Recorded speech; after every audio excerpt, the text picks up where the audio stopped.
Hello students, welcome to my channel Neha Educare. आज हम पढ़ेंगे क्लास 8th साइंस चैप्टर घर्षण मीन्स फ्रिक्शन। घर्षण एक बल जो एक दूसरे के संपर्क में आने वाली दो वस्तुओं के बीच गति का विरोध करता है, घर्षण कहलाता है। चिकनी सतह कम घर्षण प्रदर्शित करती है, जबकि खुरदरी सतह अधिक घर्षण प्रदर्शित करती है। घर्षण संपर्क में आने वाली दो सतहों के बीच सापेक्ष गति का विरोध करता है। यह दोनों सतहों पर कार्य करता है। घर्षण संपर्क में आने वाली सतहों की प्रकृति पर निर्भर करता है। घर्षण के प्रकार। घर्षण 3 प्रकार के होते हैं। पहला स्थैतिक घर्षण मीन्स स्टैटिक फ्रिक्शन। दूसरा सर्पी घर्षण मीन्स स्लाइडिंग फ्रिक्शन। तीसरा लोटनिक घर्षण मीन्स रोलिंग फ्रिक्शन। स्थैतिक घर्षण जब कोई पिंड विराम अवस्था या रेस्ट पोजीशन में होता है तो घर्षण बल को स्थैतिक घर्षण कहते हैं और यह हमेशा लगाए गए बल के बराबर और विपरीत होता है। जब पिंड सतह पर फिसलने के कगार पर होता है तब लगने वाले घर्षण बल को सीमांत घर्षण कहते हैं।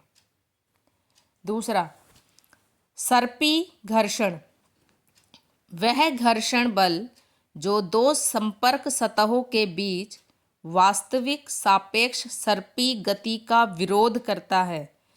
सर्पी घर्षण स्थैतिक घर्षण से छोटा होता है।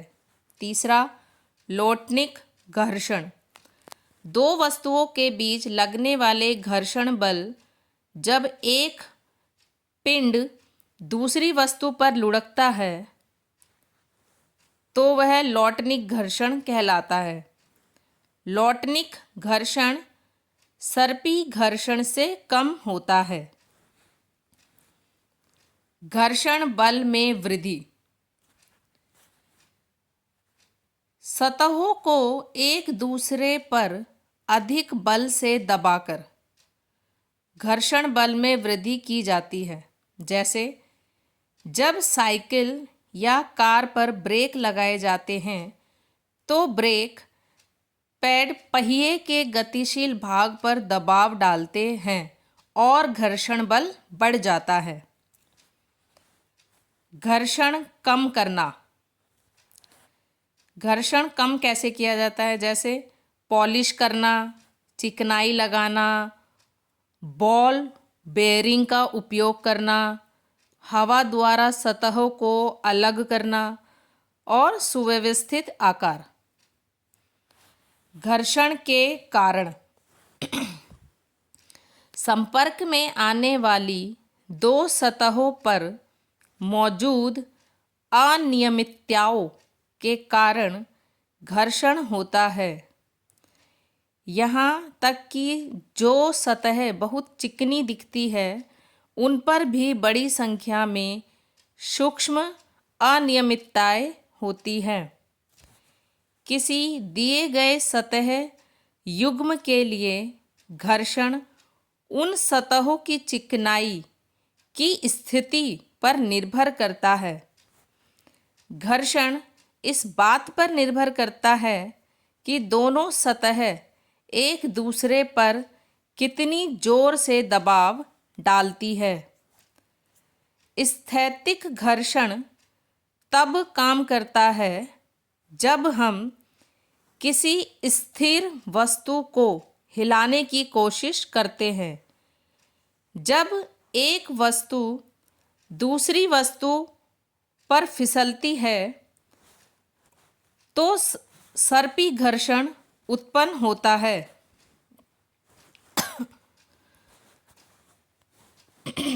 सर्पी घर्षण स्थैतिक घर्षण से छोटा होता है। घर्षण हमारी कई गतिविधियों के लिए महत्वपूर्ण है।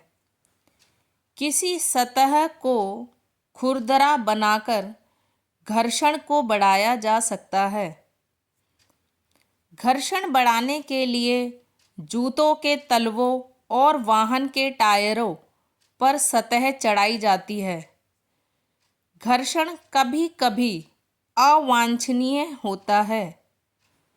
स्नेहक का उपयोग उसके घर्षण को कम किया जा सकता है। जब एक पिंड दूसरे पिंड पर लुढ़कता है तो लौटनिक घर्षण उत्पन्न होता है। लौटनिक घर्षण सर्पी घर्षण से कम होता है। कई मशीनों में बॉल बेयरिंग का उपयोग करके घर्षण को कम किया जाता है। तरल पदार्थों में गतिशील पिंडों को उपयुक्त आकार देकर तरल घर्षण को कम किया जाता है। Thank you. अगर आपको मेरा वीडियो पसंद आता है तो मेरे चैनल नेहा एडुकेयर को लाइक करें, शेयर करें और सब्सक्राइब करें